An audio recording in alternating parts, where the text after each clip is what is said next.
Tom Nunemaker with Capital Discussions. This is my trading update for Tuesday, September 9th, 2014. So we're looking at the SPX. Just today, 3-minute bars, and the previous close was up here on 2001. So we opened down and sold off a little bit, recovered during the day, almost got back to where we started, and then had a nice sell-off for the next couple of hours going into the close with a slight rally right near the end. So all in all, the SPX was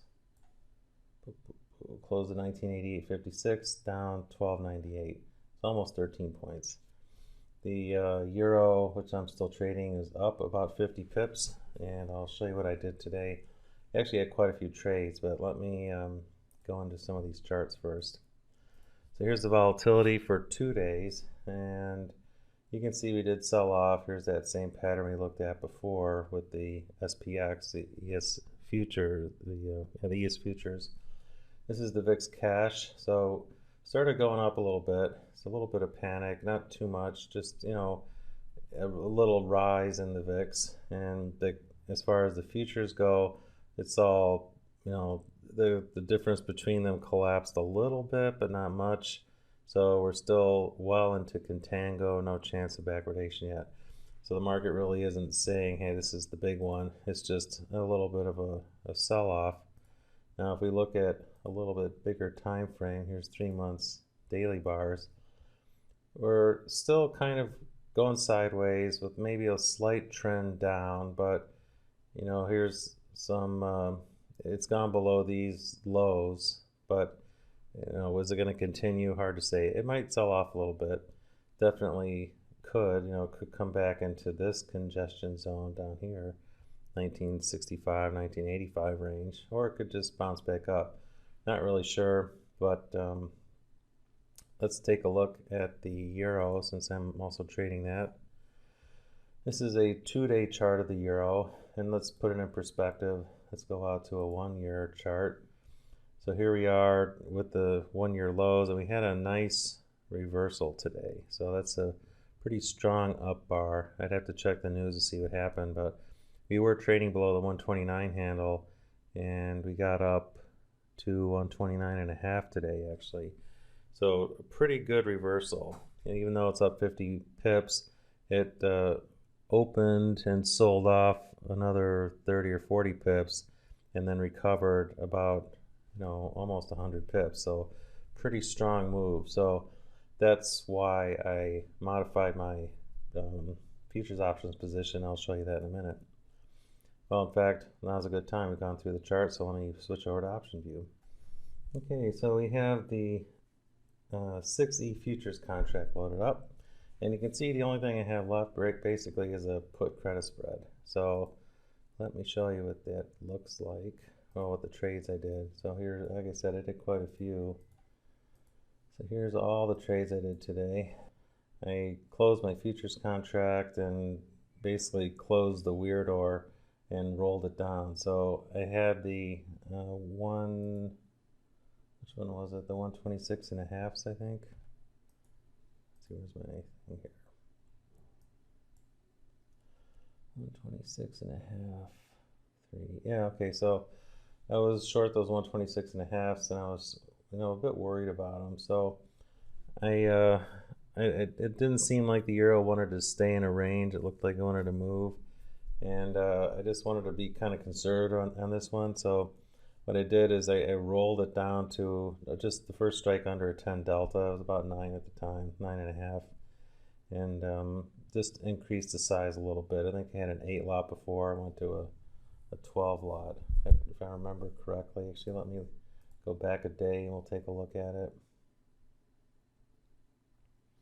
Yeah, I had an 8 by 9 there.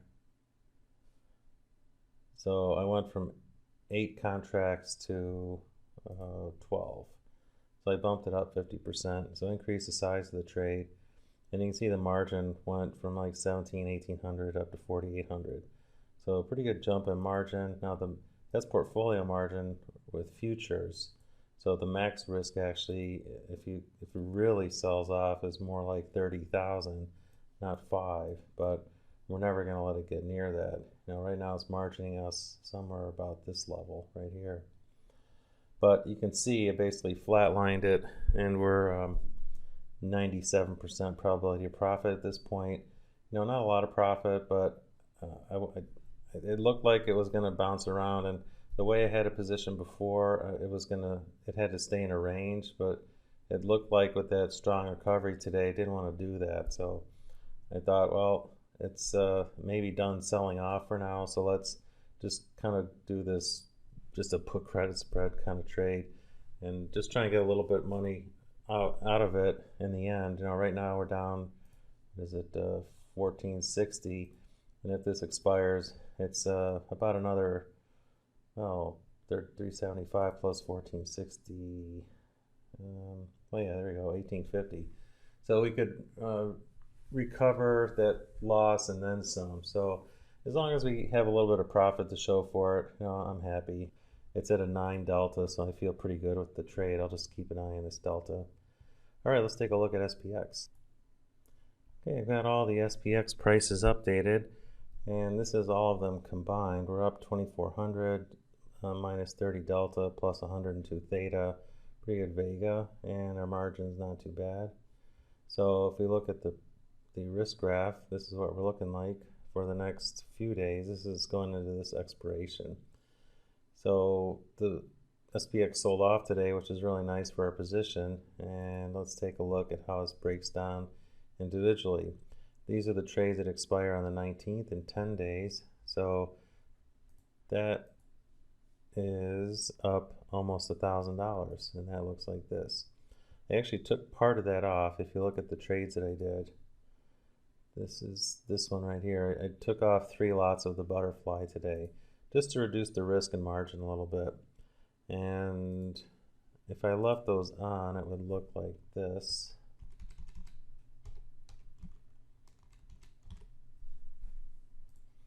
And we can superimpose it. So you can see it's a little bit steeper, but this kind of flattens it out, extends the downside, and shallows out this T+0 line. So it gives me more protection if the market keeps selling off. And here, I'll just get rid of some of these lines. So if you look at T+0, it's nearly identical, but if it has a really huge move down, I'm in a lot better shape, having shaved off part of that position. Now, obviously, if we do keep selling off here, I would have been better off to keep it. However, that depends on how fast it moves. So I'm happy with the $1,000 is already made, and it looks like it could easily make another 1,000, and I'll be pretty pleased with that if it does. But like I said, I just wanted to take some of the risk off the table, and still negative delta, still good theta. Vega's pretty nice, and we have a nice profit as a buffer now. So this is the trade right now, and if we wait a couple days, maybe even by the end of the week, we can get up to this line.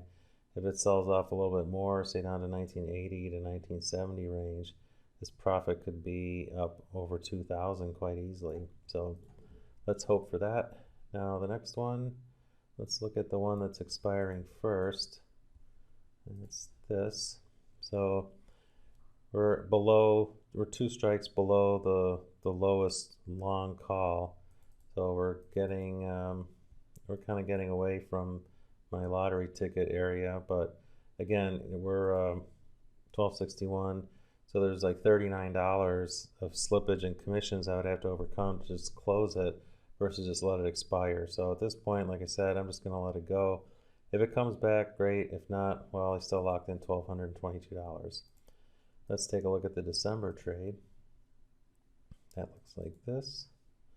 Still lots of time, 101 days. It's up. I think that 611 is wrong. Let me type these numbers in. Let's see, 2845. I'm looking at ID. Is 4110, and that's 56. So we're up 151 on this trade. Looks like this. We're getting outside the 10th a little bit, but look, we've got lots of room on the downside for this to move. So I'm not worried about this at all. Still lots and lots of time. We actually are at a profit as a percentage wise. This is already up, what's that, over 7%, and we've only been in the trade maybe 10 days. So that's going pretty well. And again, overall, we're negative 30 delta, 110 theta, and we've locked in over $2,000 profit. And with the futures on the euro, that's down 1,500, which is less than we're up on the SPX. But there's a pretty high probability that we're going to recover all that and then some. So we could switch this around to up about $4,000 just from the euro instead of up 2,200, because we should gain back that 1,800. Anyway, that's how it's looking. Remember, Len Yates is coming on Thursday, so look forward to seeing Len, and keep nimble on the markets. They look like they want to move a little bit. Let's take a look at the futures. Futures have recovered just slightly, it looks like. Yeah, after hours, futures are up just a little bit.